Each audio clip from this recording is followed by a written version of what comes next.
नाज़रीन, हैदराबाद में जुमे नमाज पढ़ी घर मोटींदड़ पोरियत राजा मीराणी के गोलियों हणी शहीद किया वियो, पर संदसि कातिल अञा ताईं आज़ाद घुमी रहिया आहिनि। पुलिस अञा ताईं कातिलनि ताईं पहुचण में नाकाम बणियल आहे, जॾहिं त संदसि नाहक क़त्ल ते सिविल सोसाइटी बि ख़ामोश तमाशाई बणियल आहे। तफ़सील ॾिसूं था इरफान अली बुघियो जी रिपोर्ट में।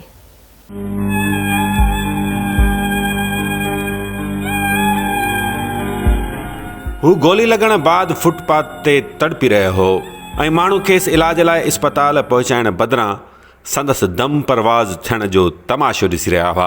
कंहिंखे बि इहो क़यास न थियो त हिन मिसकीन ज़ख़्मीअ खे इस्पताल पहुचाईनि, मतां बची पवे हा। कैसे हुआ इसमें? पहुचाइण जी ज़रूरत न हुई त पोइ तमाशो छो पे ॾिठऊं।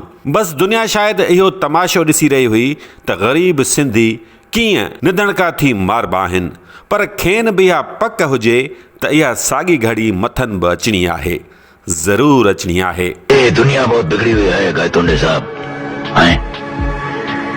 इस दुनिया में जिंदा रहने के लिए बिगड़ा हुआ होना बहुत जरूरी है। ही हफ़्तो अॻु क़त्ल कयल राजा मीराणीअ जी टिकटॉक वीडियो आहे। राजा मीराणीअ खे को इहो बि ॿुधाए हा त हू इंसान हुअण सां गॾु हिकु ग़रीब सिंधी बि हो। हिते ग़रीब सिंधीअ लाइ जीअण अणांगो ऐं खेसि मारणु सफ़ा सोलो आहे, जो कातिल पुलिस स्टेशन जे साम्हूं वॾे आराम सां लंघे वञी वारदात कनि था। संदन CCTV वीडियो बि साम्हूं अची वञे थी, पर पुलिस कखु भञी ॿीणो करण लाइ तयारु नाहे, छो त हू हिकु ग़रीब सिंधी हो।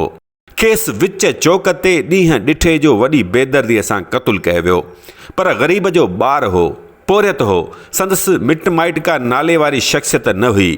तंहिं करे न संदसि तस्वीर आॾो मेणबती ॿरी सघी, न ई कंहिं धरणो हयो ऐं न ई कंहिं लिखियो त जस्टिस फॉर राजा मीराणी। गुज़िरियल जुमे जे भलारे ॾिहाड़े थधी सड़क ते गोलियूं हणी क़त्लु कयल राजा मीराणीअ जा कातिल अञा ताईं GOR पुलिस गिरफ़्तार नाहे करे सघी ऐं ASP कैंट अलीना राजपर जो वारसनि सां कयल वाइदो बि वफ़ा थियण जो नालो ई नथो वठे। मैडम अलीना आई, उन चयो त मां तव्हांजी कार्रवाई कंदो, पूरी कंदुमि, कातिल पकड़ींदुमि ज़रूरु। बसि त हाणे बेगुनाह ग़रीब खे मारियो त फांसी हुनखे सरेआम फांसी ॾियनि। अहिड़ा ग़रीब मिसकिन वीचारो, हाणे हुनजी भेण गुज़ारे वई, भाउ गुज़ारे वियो, पहिरियां साल अॻु 8-7 महीना अॻु भेण गुज़ारे वियसि। हू 20 जनवरी ते ज़िंदगीअ जी आख़िरी जुमे नमाज़ पढ़ी शहबाज़ बिल्डिंग पोयां पंहिंजे घर मोटी रहियो हो त अणॼातल कातिलनि खेसि गोलियूं हणी क़त्लु करे छॾियो। कुछ भी न, भाउ निमाज़ ते वियो, उतां वापसि पियो थिए त अलाए ज़ालिम कहिड़ा आया त हुनखे हणी विया। असांजो भाउ छिनी विया असां खां। कुझु बि न, दुश्मनी न हुई, हो ग़रीब मज़दूर माण्हू हुयो, कान हुनजी दुश्मनी खां बनियूं हुननि खे को ॿारहा हुया, कुझु बि न। हैदराबाद वासी राजा मीराणीअ खे अदाकार थियण जो शौक़ु हो। घणियुनि कोशिशुनि बावजूदि संदसि इहो ख़्वाबु पूरो न थी सघियो।